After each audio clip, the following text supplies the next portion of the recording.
Some stories tickle our funny bone and they make us laugh. Some stories provoke strong reactions. They make us feel angry, enraged. They want us to react. They make us react. Then there are some stories that motivate us to shake off our lethargy and start acting. There are stories that inspire us to aspire for higher goals. And then there are stories that simply elevate our soul. Tamil author Ganesan writes stories that elevate our soul. So here is one story of his, which I've translated into English, and the title of the story is Shelter. Here starts the story. The last piece of property that Adimulam owned now slipped off his hand. Even at the time he was signing off the sale deed, he did not look sad, but grocery store Sambu was with him and he was very sad. He could not control himself and he was in tears when he signed as a witness. As they left the registrar's office, he could not restrain himself from expressing his grievance. Whatever you may think, sir, I must tell you, I am yet to meet a person like you who does not know how to survive in this world. It is all right to give donations and be charitable, but to this extent, you have raised 6 orphan kids, educated and made them capable of leading independent lives. What did you get in return? Do you have at least one of them standing by your side to support you now? The only outcome is the loss of all the wealth you had saved up. These days, people do not spend all their money on their own children without keeping aside some amount as their safety net for the last leg of their lives. Adimulam said, okay, it's okay, Sam. Even if I had all the property, I anyway would have to leave them all behind when I die, isn't it? Now I had to give up those a little in advance. That's okay. And he smiled innocently. Sambu was amazed that in these days of Kali Yuga, there is such a selfless person. He said, it is so disappointing. These children never understood your golden heart. These ungrateful souls will not prosper. You just see. Adimulam trembled from head to toe as though someone had poured molten lava into his ears. Shiva, Shiva. Please, Sambu, even as an idle talk, never say such things. Wherever they are, they should be happy. I have not done anything for them with any other expectation. Sambu did not want to hurt him anymore. So he quietly accompanied Adimulam up to his house and took leave of him. That village house was where Adimulam was born and brought up. That was the house where just after 1 year of married life, his dear wife Sevakami lost her life after giving birth to their stillborn child. The house where 6 young boys played around at different periods of time. He was standing in the center of that house and looking around. After becoming adults, they have chartered their own paths and gone ahead. After having sold all his lands, Adimulam had taken several loans mortgaging this house. As he had no means to pay back the debts, he had to put on sale his house too. He has asked for 3 days' time to vacate the house.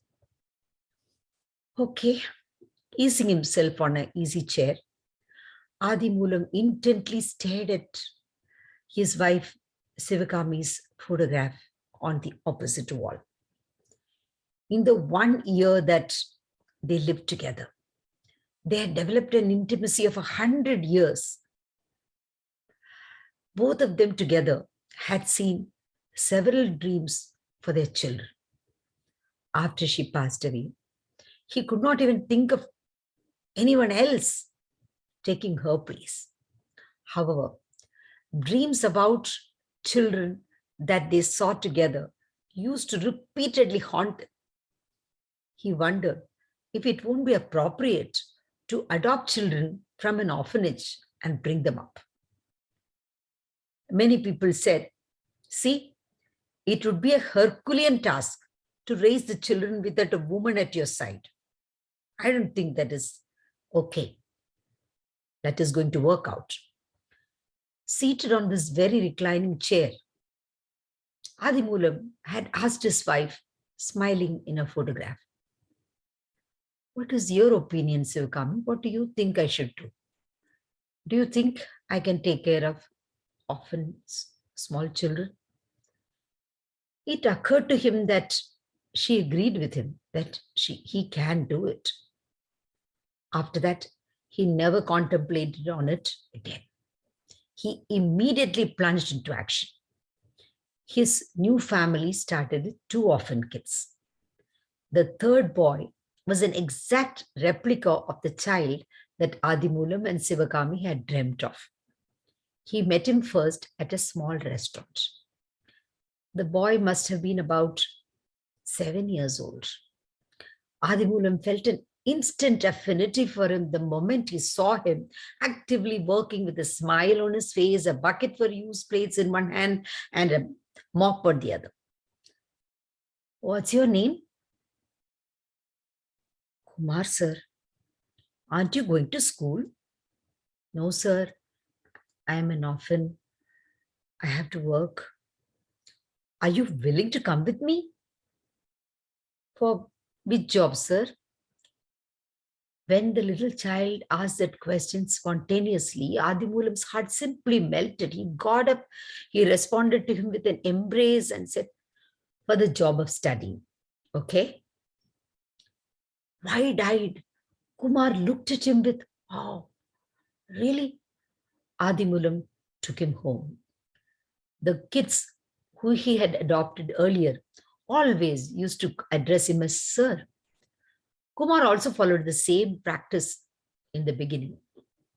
Then one day, with visible nervous hesitation, Kumar asked him softly, May I call you Appa? Adimulam's eyes flooded, overwhelmed with emotion. His throat was choked as he hugged him, and he went to his wife's picture and said, Sivakami, did you see this?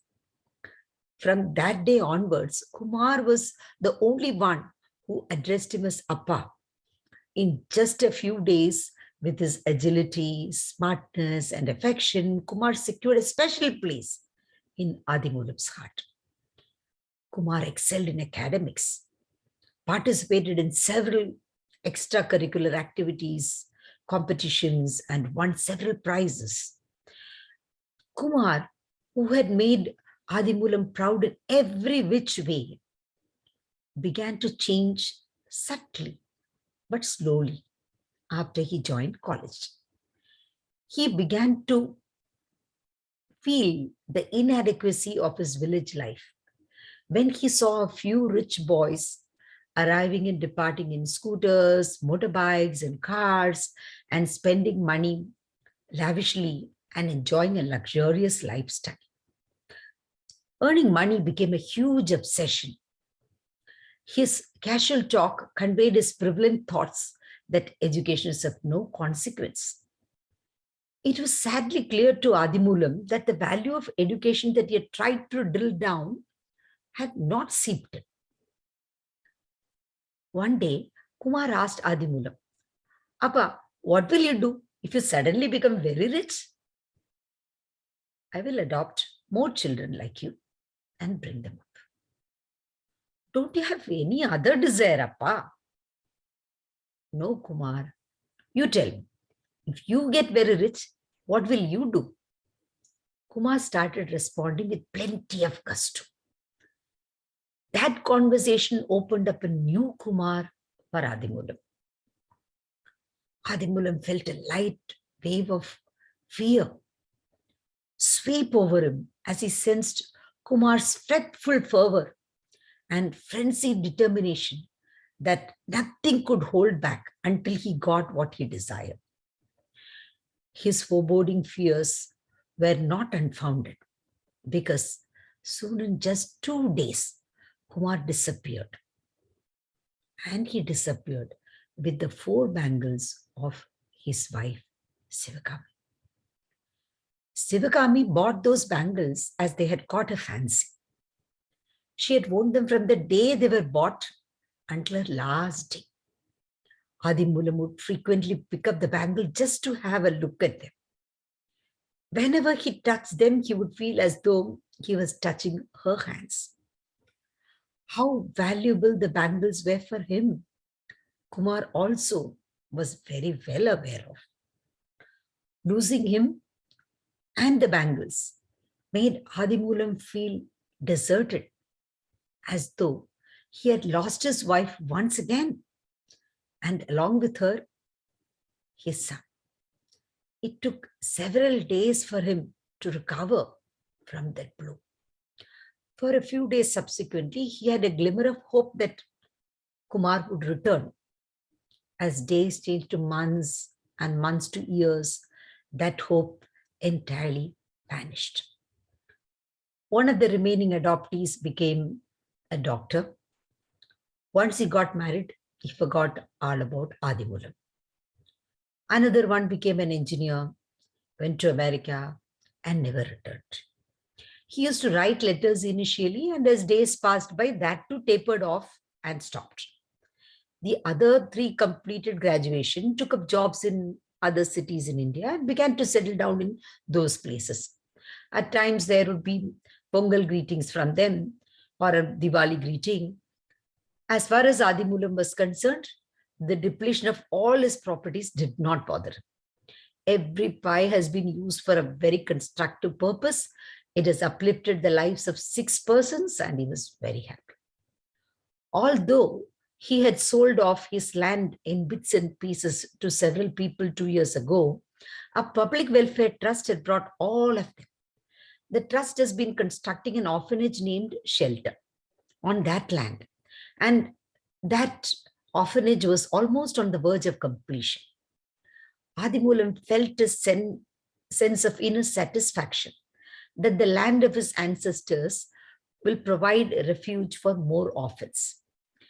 When he woke up at dusk after a short nap on the reclining chair, it was slightly becoming dark. Someone was sitting at his feet. "Who's this?" Adimulam asked. "Robber." "There is nothing to rob here." Saying so in a very playful tone, Adimulam narrowed his eyes to focus and said, "Sorry, I don't recognize who." "The thief who absconded with your wife's bangles." Kumar got up, turned on the lights, and came back and sat next to his feet. There was considerable change in his appearance.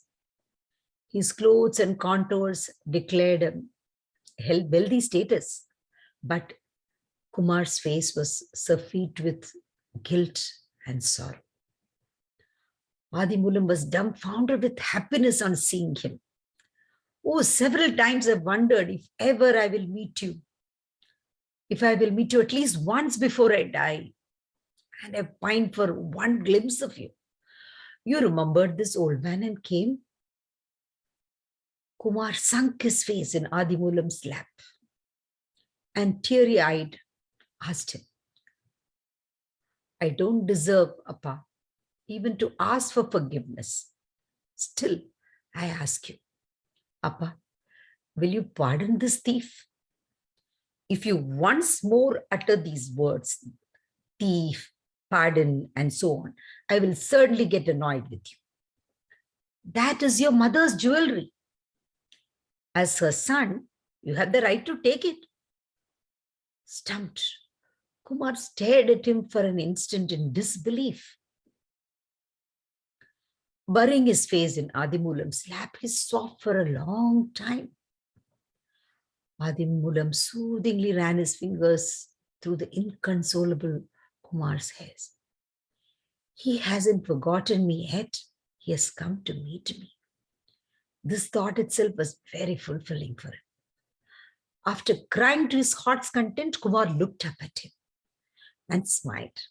Then he bared his heart. Kumar shared with him how, in a frenzy to start a business immediately, he pledged the bangles for seed money. Papa, I am suffering from guilt all the time, and guilt has tortured me every moment of my life. When I saved enough money and I went back to claim the bangles, I came to know it was too late. The bangles had been auctioned away. And I knew how valuable a memory the bangles were for you. So, without returning them to you, how could I ever contact you or come to meet you? I had no courage to do that, Appa. So, that is why I had to wait. Adimulam then said, that's okay. Listen to whatever I have got to say. He briefed him concisely on the developments after Kumar had left. There is a trust here that brought our house and the land and has built an orphanage called shelter. You must have seen it on your way here. Our district collector is inaugurating that shelter on this Wednesday. I'm glad you came now. I'm quite acquainted with the manager in charge of that orphanage called Shelter, and I'm in constant touch with him. Last week, I went and met him, and I've asked him to entrust me with the role of taking care of and teaching the children in the shelter home. The manager is a very good man. Right on Wednesday, he has asked me to join. Okay, Kumar. So, don't you need to work at this age? Why don't you come along with me? Kumar said, no. Don't I too need a goal in my life? Kumar, no. I don't consider it a job. Isn't this a great opportunity to be in my own place with several children until my last days? Wait, you see the place. The very next day, Adimilam took him to show Shelter. Enthusiastically, he proudly introduced Kumar as my son to the manager. With the manager's permission, Adimulam showed Kumar around the spacious boarding rooms, library, computer lab, puja room, and playground as though it was all his. When Adimulam asked Kumar with a childlike zest how beautifully they have constructed all this, taking into consideration all the requirements, isn't it, Kumar? Kumar nodded in agreement. While returning, on seeing a life-sized covered picture at the entrance, Kumar asked him, what is this, Appa? I don't know.